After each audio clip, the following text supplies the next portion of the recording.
Pessoal, então muito boa noite. Vamos para nossa última aula, então. Então essa é a nossa última aula no semestre. Eu já terminei todo o conteúdo com vocês. Eu tinha falado para vocês que eu ia fazer hoje uma aula para tirar dúvidas de quaisquer exercícios que vocês tivessem, né? Então vamos aproveitar que a gente já está aqui mesmo, né? Eu achei que vocês iam pedir para eu fazer algum exercício, então vamos aproveitar que a gente está aqui mesmo. Então vamos fazer um exercíciozinho. Isso daqui nunca deu tempo de eu fazer com as outras turmas, né? Então aqui, deixa eu só salvar aqui, então. Eu vou salvar, colocar aqui salvar como. Aqui, a disciplina de vocês. Eu vou colocar a data de hoje, 29/6/2020. E eu vou mandar aqui para vocês, então. Eu vou mandar aqui para vocês no chat. Vou mandar aqui para vocês no chat da aula.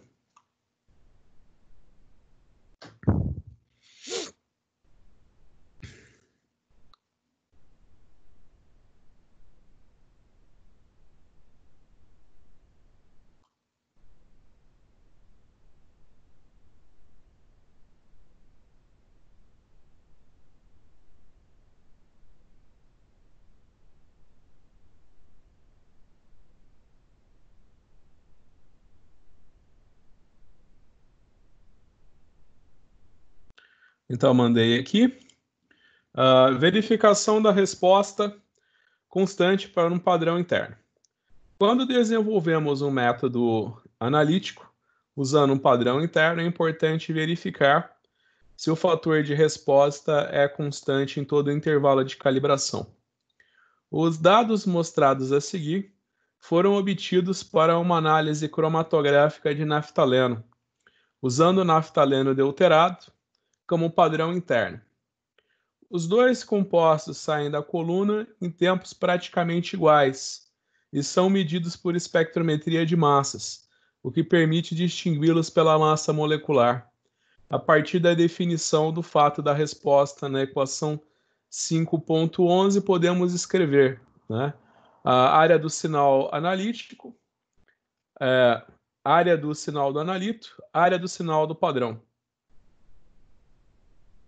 Concentração do analito, concentração do padrão. Construa um gráfico da razão entre as áreas dos picos contra a razão entre as concentrações e determine o coeficiente angular, que é o fator de resposta. Calcule F para cada uma das 3 amostras e determine o desvio padrão de F para verificar o quanto ele é constante, né? Então aqui a gente tem os dados, né? Então aqui a gente tem os dados. Eu vou escrever aqui, são só 3 dados. Eu acho que até vou dar uma diminuidinha aqui, ó. Então você pensa o seguinte: aqui a gente tem a amostra. Aqui a gente tem a amostra. A gente tem a amostra 1, 2 e 3.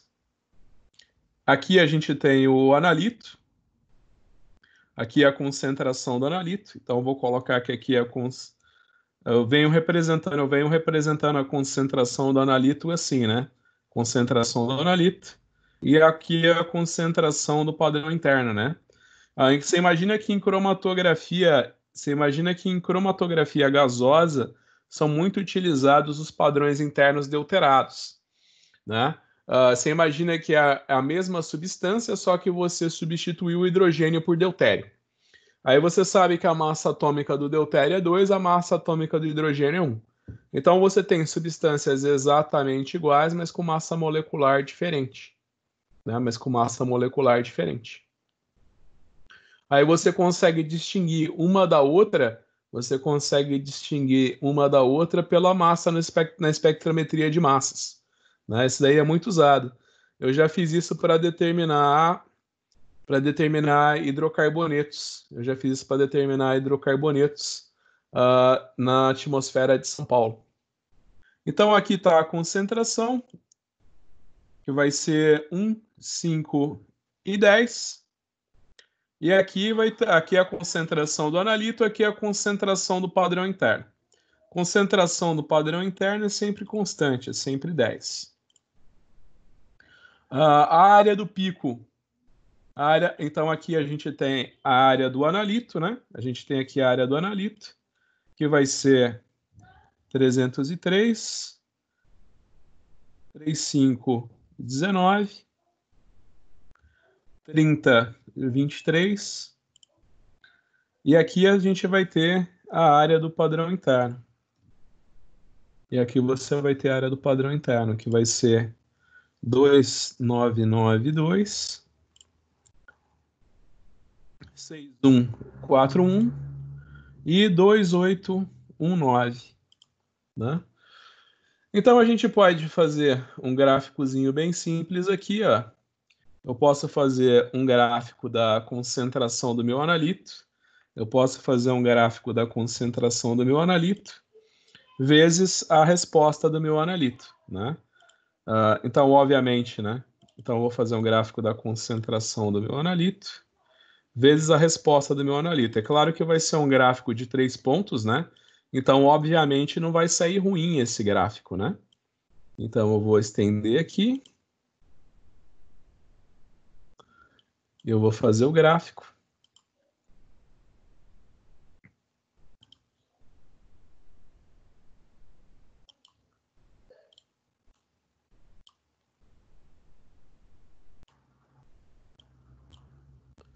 Então, tu imagina que, obviamente, não vai sair muito ruim esse gráfico, porque é um gráfico de apenas 3 pontos, né?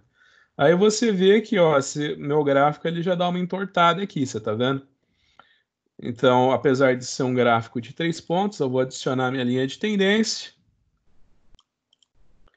E não vai ser uma... Ó, você vê que o ideal é você ter um coeficiente de correlação de 0,99. Eu obtive um coeficiente de correlação de 0,83. Né? Já não foi tão bom. Agora, se eu fizer aqui um gráfico, né, da área da concentração do meu padrão interno, vou fazer um gráfico aqui da concentração do meu padrão interno em função da resposta do meu padrão interno, né? Então, aqui eu vou colocar que é igual. Aqui é a concentração do padrão interno. E aqui é a área do padrão interno. Então, eu vou descer aqui. Opa. Aqui é a área do meu padrão interno. Então, você imagina que eu deveria ter um gráfico, né, onde todas as respostas iam ser iguais. Eu vou vir aqui, eu vou inserir gráfico. Eu vou dar uma diminuída, né?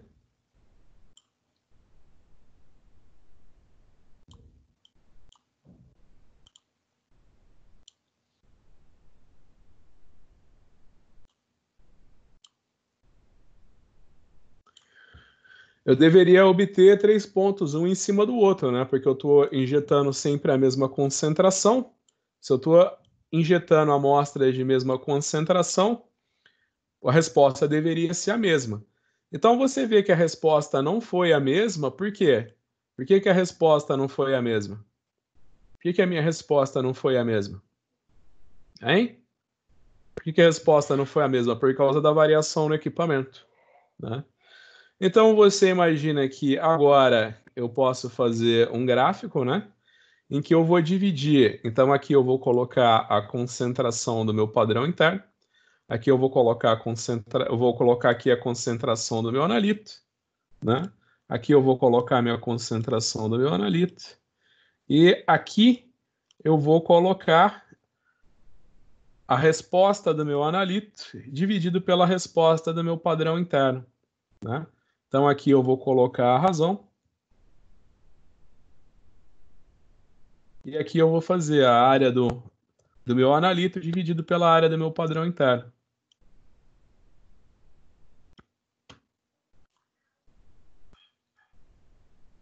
Então, eu vou vir aqui e vou pedir para fazer um gráfico.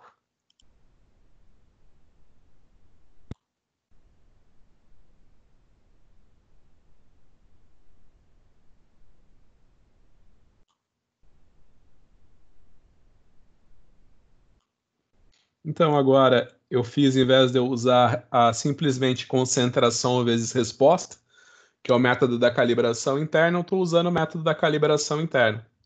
Quando eu peço para fazer a curva de calibração do meu gráfico, opa, eu esqueci de colocar o R, né? Então, vou vir aqui, adicionar a linha de tendência. Já melhorou bastante o meu valor de R, né? Já melhorou bastante o meu valor de R. Meu valor de R foi de 0,83 para 0,98, né? Enfim, e agora o que o exercício pediu é que eu calcule nos 3 pontos o valor de F, né? Então, ele quer que eu calcule nos 3 pontos o valor de F, né? Então, ele tem aqui, né? Ele deu a formulinha aqui. Ele falou que eu vou calcular o valor de F fazendo essa formulinha aqui, né? Então, peraí. Acho que eu vou ter que dar uma diminuída aqui. Vou ter que dar uma diminuidinha aqui. Eu vou ter que dar uma puxadinha para cá.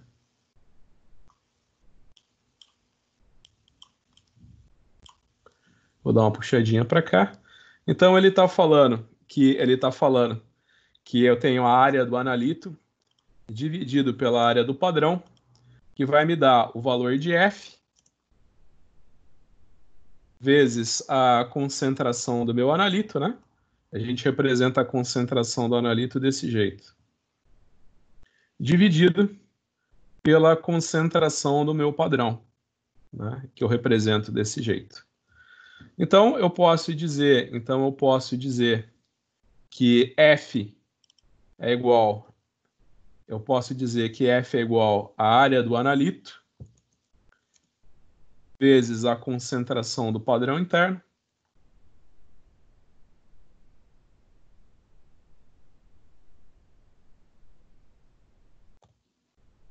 dividido pela concentração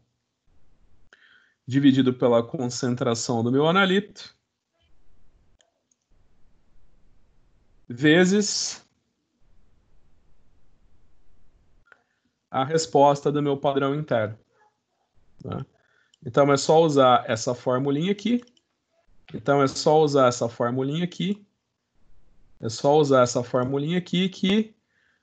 eu calculo o valor de F. Então, ele está me perguntando, será que o valor de F é constante mesmo? Né? Então, eu vou usar essa fórmula aqui para dizer se é constante mesmo. Então, aqui eu vou calcular o valor de F. Então, é só eu colocar aqui, eu tenho a área do meu analito vezes a concentração do meu padrão interno. Isso daqui eu vou dividir pela concentração do meu analito vezes a área do meu padrão interno. Então, aqui eu vou arrastar. Vamos ver se eu fiz certo. Aqui é a área do analito. Aqui é a área do analito. Aqui é a concentração do padrão interno. Isso daqui dividido pela concentração do analito, dividido pela área do padrão interno. Então, eu fiz aqui.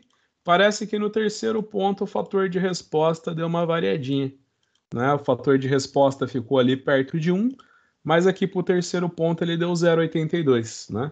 Então você imagina que em alguns casos o fator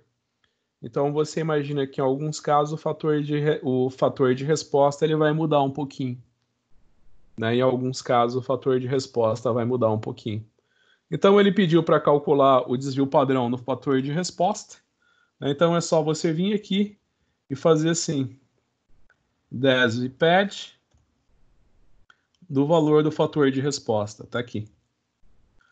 Então você imagina que o desvio padrão do fator de resposta é de 0,13. Se você quiser calcular o desvio padrão relativo, é só você fazer a média, né? Então você vai fazer aqui a média dos fatores de resposta. E para você calcular o desvio padrão relativo, é só você fazer o desvio padrão dividido pela média, isso tudo multiplicado por 100. Então você imagina que nesse exemplo aí de 3 pontinhos, o fator de resposta variou de 13%.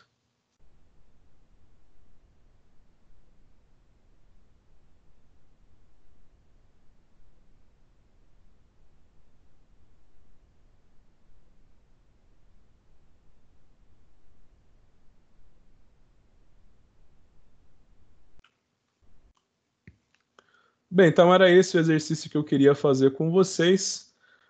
Esse exercício aqui em particular, o exercício do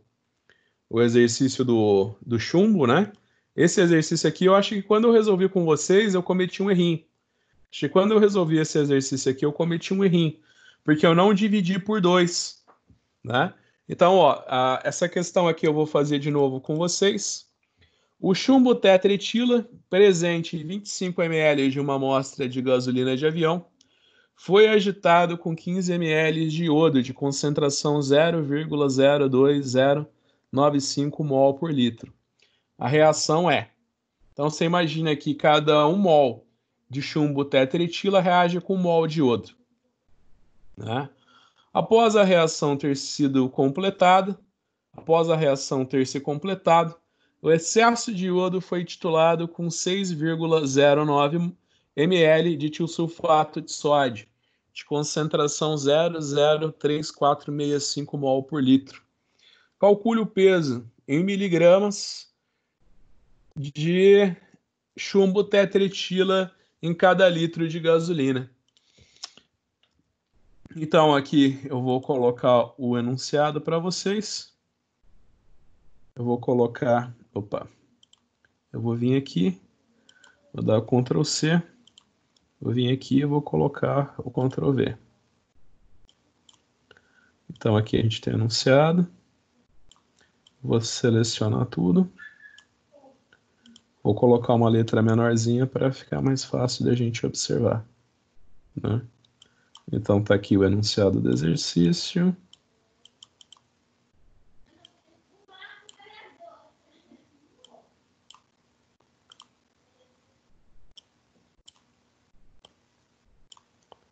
Então tá aqui o enunciado do exercício.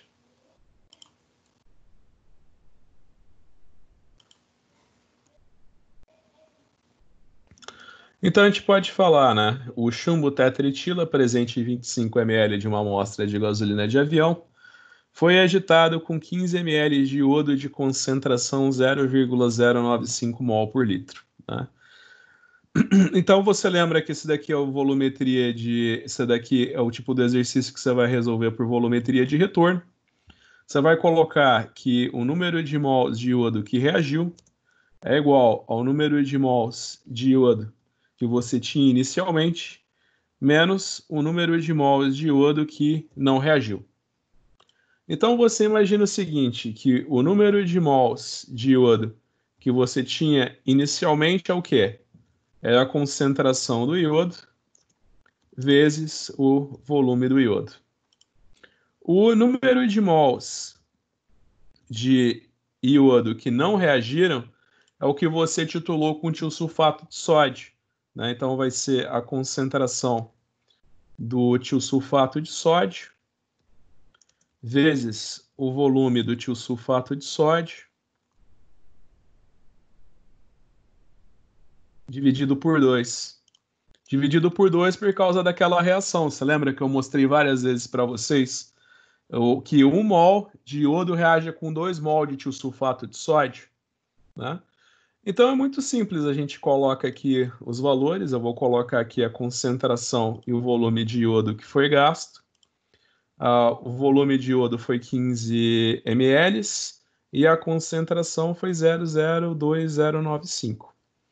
Então o volume que foi gasto de iodo foi 15 ml e a concentração foi de isso daqui.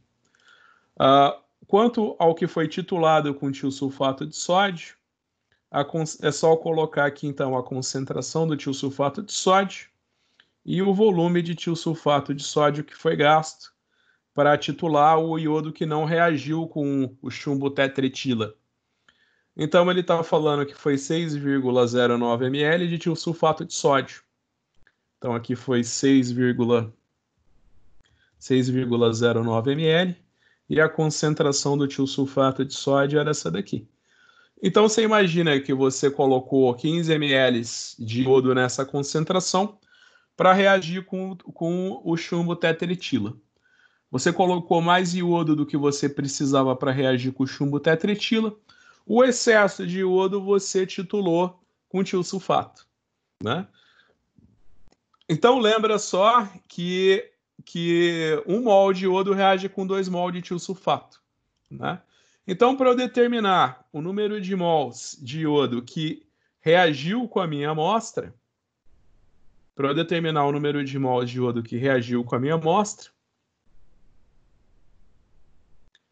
eu vou colocar aqui o número de mols de iodo que reagiram com chumbo tetretila. Isso daqui vai ser igual à concentração do iodo vezes o volume do iodo. Isso daqui menos a concentração do tiosulfato vezes o volume do tiosulfato dividido por 2.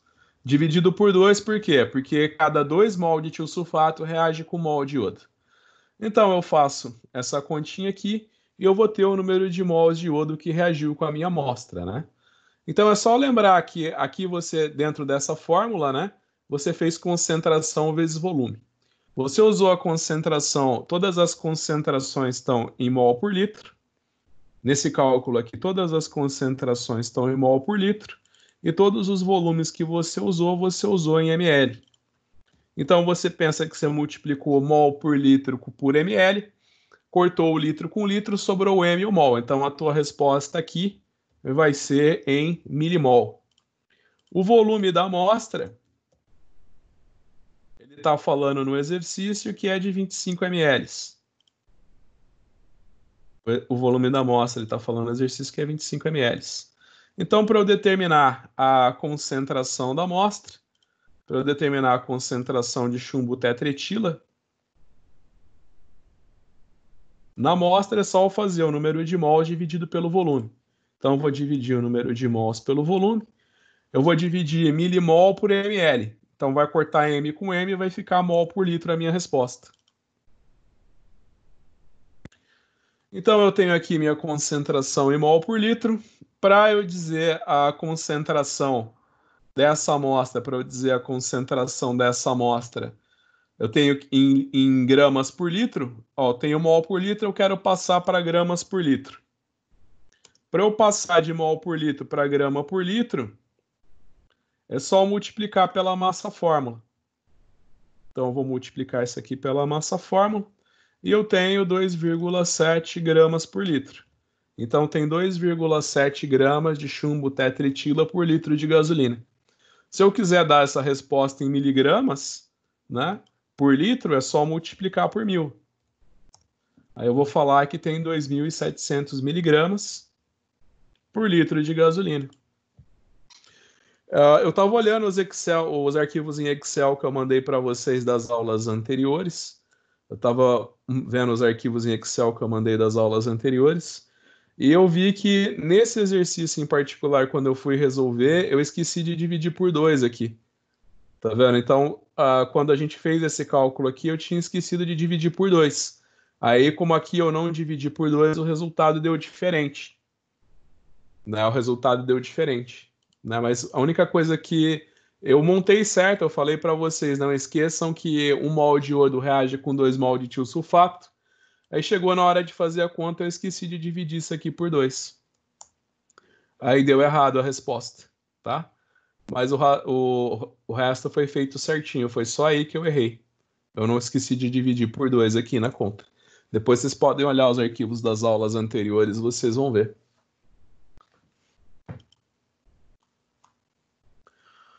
Bem, basicamente era isso então.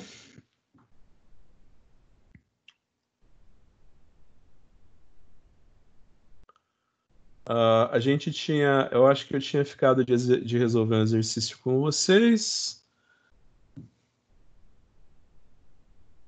Eu acho que tinha ficado faltando resolver ficado faltando eu resolver esse daqui também, que foi quando eu comecei a ensinar para vocês a parte de padrão interno, né? Então, deixa eu colocar aqui.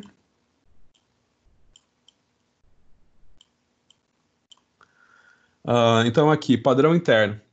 Uma solução foi preparada pela mistura de 5 ml de uma amostra. Acho que eu vou ter que dar uma diminuída nesse exercício aqui, senão vai ficar muito ruim da gente visualizar.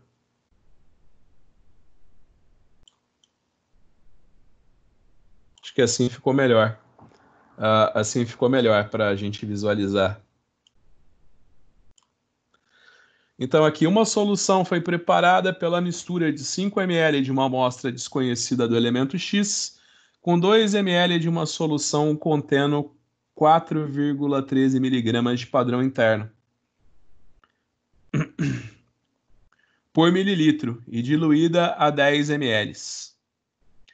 A razão entre os sinais medidos em um experimento de absorção atômica foi sinal devido a X, sinal devido a S igual a 0,08. Em um experimento separado, foi determinado que o sinal devido a X, sinal devido a S foi igual a 1,31. Determine a concentração na amostra desconhecida.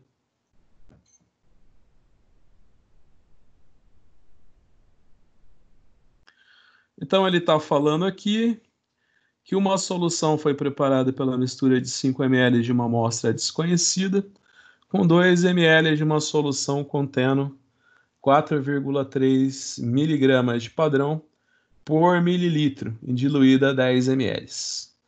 A razão entre os sinais medidos em um experimento de adsorção atômica foi: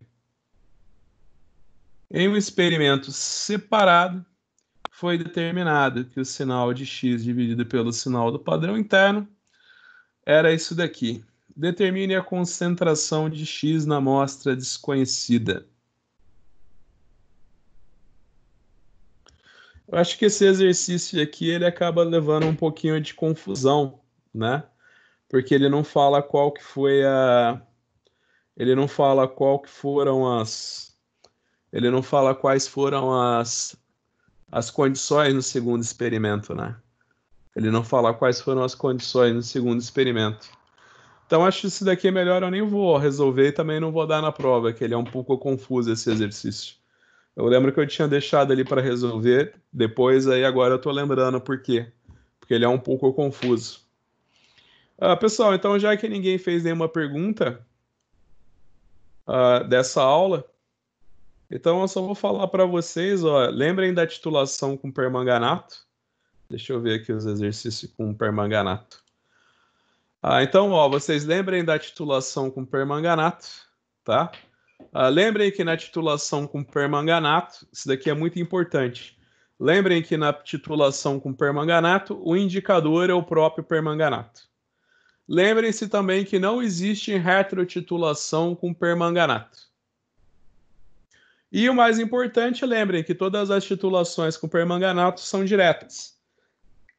Então, por exemplo, no caso desse exercício aqui, ó, a titulação de 600 miligramas de oxalato de sódio requereu 47 ml de permanganato de potássio. Qual é a concentração molar da solução de permanganato de potássio? Então, você vem aqui, ó, Ctrl C, Ctrl V.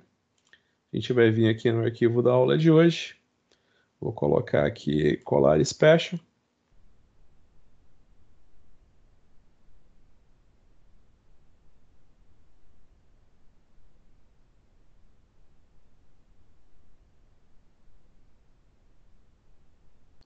Acho que é melhor eu colocar como caixa de texto. Então, vou vir aqui, eu vou clicar, Ctrl C, Ctrl V. Eu vou selecionar tudo. Vou colocar uma letrinha menor.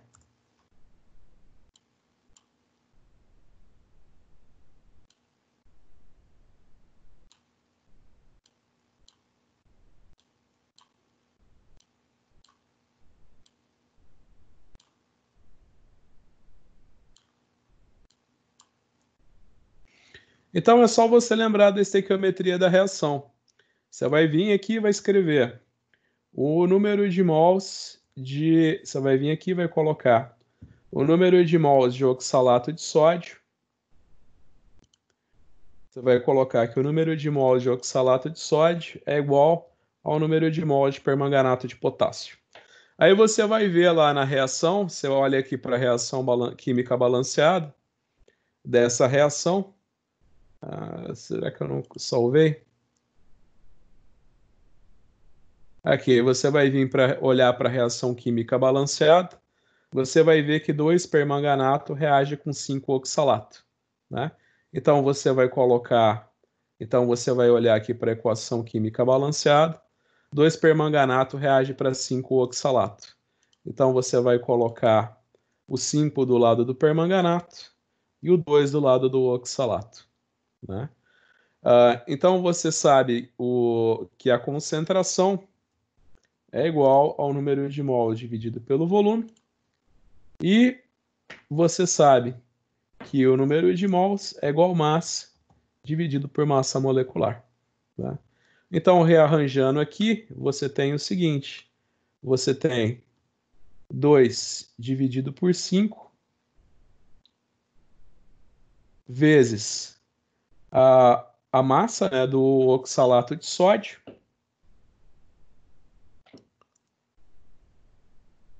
dividido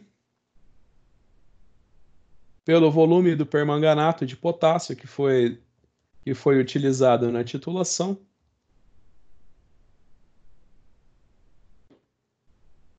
vezes a massa molecular do ácido oxálico.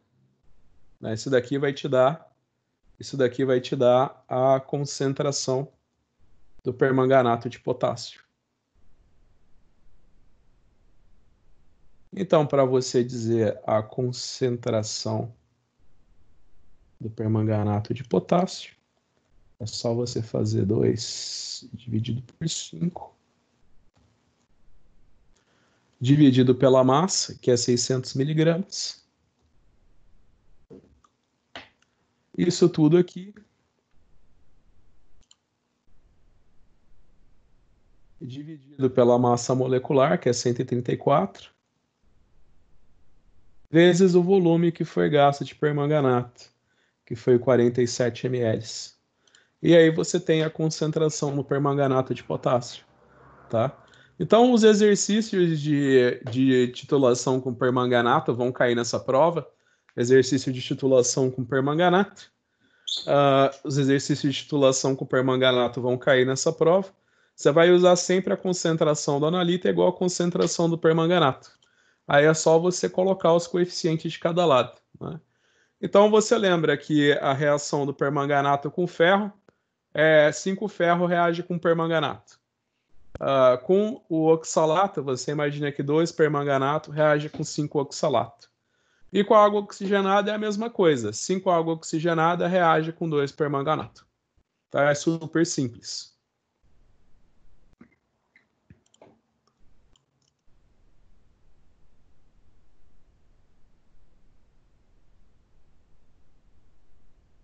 Alguém teria alguma dúvida? Alguém tem alguma dúvida? Alguém quer perguntar alguma coisa?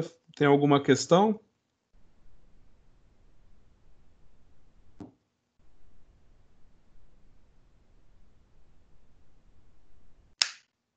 Maravilha. Bem, na verdade, eu já tinha acabado a matéria na sexta-feira. Aí hoje eu quis dar essa aula só para ver se alguém tinha alguma dúvida e para resolver esse exercício, né? Esse exercício aqui que eu tirei do livro. Esse daqui eu sempre pergunto na prova, né? Eu vou essa questão aqui. Bem, então se ninguém mais tem...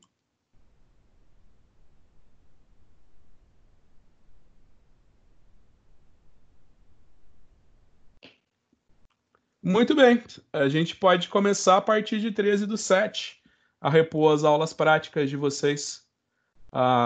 Deixa eu ver, a gente vai terminar aqui no dia 3. Aí a semana que vem não tem aula. Pode ser. Ou a partir do dia 13. A gente pode fazer em regime concentrado.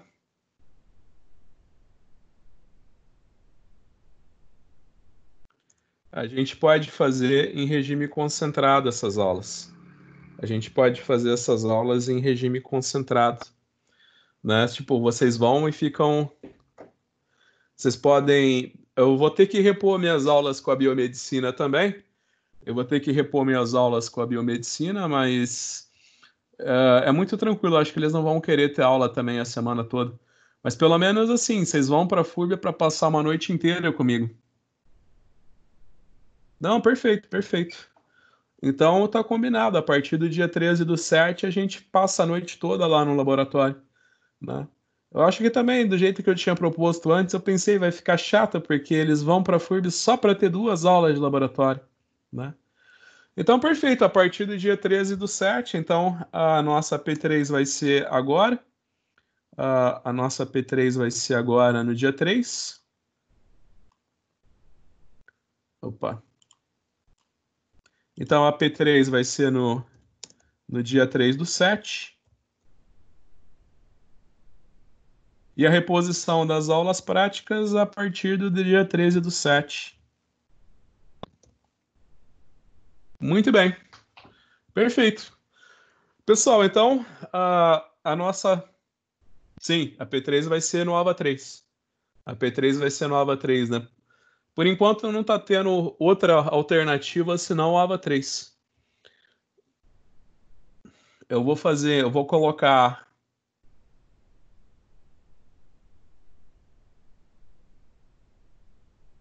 as aulas de laboratório, vão ser no campus 1. Vão ser no campus 1.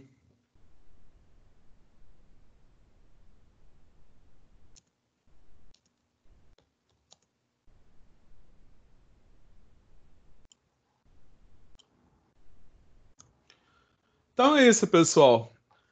Eu vou deixar a prova de vocês aberta na sexta-feira.